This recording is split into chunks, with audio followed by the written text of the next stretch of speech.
अस्सलाम वालेकुम। इस्लाह अहवाल के हमरा हाजिर हूँ। पाकिस्तान इक्तिसादी तबाही के दहाने पर खड़ा है। बैरूनी कर्ज़ों की अदायगी और इन कर्ज़ों पर सूद की अदायगी के मामले ने पाकिस्तान का सियासी और इक्तिसादी ढांचा ज़मीन बोस कर दिया है। करप्शन, अमन व अमान की ख़राब सूरत हाल, हुकूमत की बदनज़मी, मुल्क की सलामती और ख़ुद मुख्तारी के ख़िलाफ़ बैरूनी साजिशों की वजह से मुल्क शदीद मुश्किलात में घिरा हुआ है। आवाम को आज़ाद अदलिया उम्मीद और रोशनी की किरण दिखाई देती थी, मगर हुकूमती सतह पर अदालत उज़्मा के अहकामात की अदम तामील के तासुर ने आवाम को बेयकीनी की कैफियत से दो चार कर दिया है। सुप्रीम कोर्ट के अहकामात की मुसलसल नाफरमानी इस बात को जाहिर करती है कि हुकूमत मोहतरम जज साहिबान के सब्र को आजमा रही है। हैरतअंगेज़ तौर पर मुल्क की सबसे बड़ी अदालत के वाज़ेह अहकामात और फैसलों को दानिस्ता या नादानिस्ता नज़रअंदाज किया जा रहा है, जिससे साफ जाहिर होता है कि हुकूमत वक्त ने साबिक हुकूमत की तरह सुप्रीम कोर्ट से महाज आराई का बाकायदा फ़ैसला कर लिया है। नाज़रीन, ये सूरत हाल ना सिर्फ मुल्क व कौम के मफाद के ख़िलाफ़ है, बल्कि इससे बरसरे इक़्तिदार जमात पाकिस्तान पीपल्स पार्टी की नेक नामी पर लोगों को उंगलियां उठाने का मौका मिल रहा है। आवाम ये समझने से कासिर हैं कि वो कौन लोग हैं जो अदालत उज़्मा के अहकामात को पसे पुश डालने का हुकूमत को मशवरा दे रहे हैं। और अगर कोई ये होशियारी दिखा रहा है कि हुकूमत इस टाल मटोल में आइनी मुद्दत पूरी कर ले, तो शख्स या शख्सियात सदर आसिफ जरदारी, वज़ीर आज़म गिलानी पीपल्स पार्टी की साख को तबाह व बर्बाद कर रहा है। कौमें अदलो इंसाफ के साए में तरक्की करती हैं और ज़िंदा रहती हैं। अदलो इंसाफ का तसव्वुर, आज़ाद अदलिया का तसव्वुर आज़ाद अदलिया के बगैर मुमकिन ही नहीं है। पड़ोसी मुल्क भारत की सुप्रीम कोर्ट ने हाल ही में फैसला दिया है कि कानून और इंसाफ की अमलदारी कायम रखने के लिए अदालत किसी मखसूस मामले में आइन से मावरा भी जा सकती है और ऐसे इक़दामात भी कर सकती है जिन्हें मावरा आइन भी करार दिया जा सकता है। चंद रोज़ कबल अदालत उज़्मा ने एक मुकदमे की समाअत के दौरान ये रिमार्क्स दिए थे कि अदालत को दीवार से ना लगाया जाए। इसके बावजूद हुकूमत ने NLIC अराजी करप्शन केस और हज करप्शन केस की तफ्तीश के सिलसिले में सुप्रीम कोर्ट के अहकामात को नज़रअंदाज कर दिया और FIA के अफसर ज़फ़र कुरैशी को तब्दील कर दिया।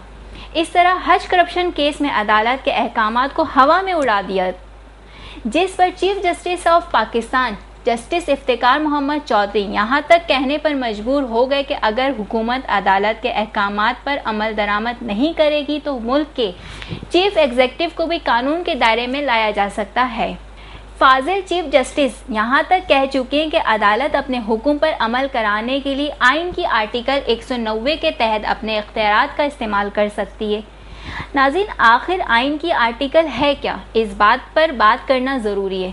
1973 के आइन में सुप्रीम कोर्ट को ये इख्तियार दिया गया कि अगर हुकूमत वक्त अदालत के किसी फैसले पर अमल दरामद करने के लिए टाल मटोल करती है या फैसले पर अमल करने से इनकार कर दिया जाता है, तो अदालत किसी भी इदारे को अपने फैसले पर अमल करवाने के लिए बराह रास्त अहकामात जारी कर सकती है। खुदा न खास्ता ये नौबत आ गई तो मुल्क में तबाही और बर्बादी आ जाएगी। इस वक्त जिस तरीके से मुल्क को चलाया जा रहा है, इससे तो यूँ महसूस होता है कि हुक्मरानों को इस अमर का एहसास ही नहीं है कि मुल्क आहिस्ता आहिस्ता इस नहज पर पहुँच रहा है जहाँ से वापसी नामुमकिन है। आज हर इदारा तबाह हो चुका है। जब हर इदारा ही जवाल की जानिब गामजन हो तो मुल्क सही तरीके से कैसे चल सकता है।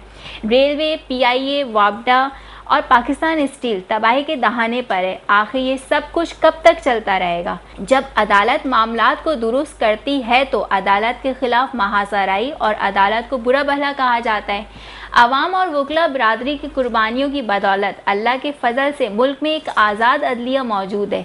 इसके पास अपने फैसलों पर अमल दरामद के लिए बहुत से आइनी रास्ते मौजूद हैं।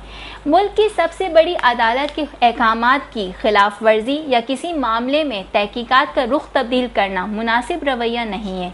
ये सोच अब तब्दील हो जानी चाहिए कि अदालतें वही कुछ करें जो हुक्मरान चाहें। अगर ये सिलसिला यूं ही चलता रहा तो मुल्क को भी शदीद नुकसान पहुँच सकता है। हुकूमत की इस्लाह के लिए जब इदारों के सरबराहों को हथकड़ी लगाकर पेश करने के अहकामात आना शुरू हो जाएं तो हुक्मरानों को ख़तरे की बू सूंघ लेनी चाहिए। नाज़रीन, हालात दुरुस्त सिम की जानिब नहीं जा रहे हैं। इसका इदराक जितना जल्दी कर लिया जाए वो मुल्क और कौम के लिए बेहतर होगा।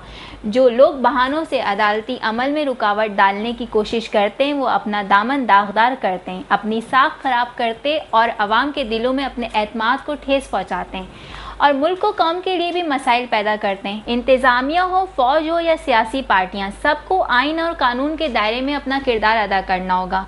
अरबाबे इख्तियार ये सोचना छोड़ दें कि कानून इनके ताबे होगा। महज़िब जमहूरी मुल्कों में तो बड़े से बड़ा आदमी भी कानून की ज़रा सी खिलाफ वर्जी करे तो अदालत इसका मुहासबा करती है। नाज़रीन, अदलिया से लड़ाई या इसके खिलाफ महाज़राई से मकासद हासिल नहीं किए जा सकते। हम सबकी ये कोशिश होनी चाहिए कि हम अपने इदारों की इस्लाह करें। इसके साथ ही मुझे इजाज़त दीजिए। अल्लाह हाफ़िज़।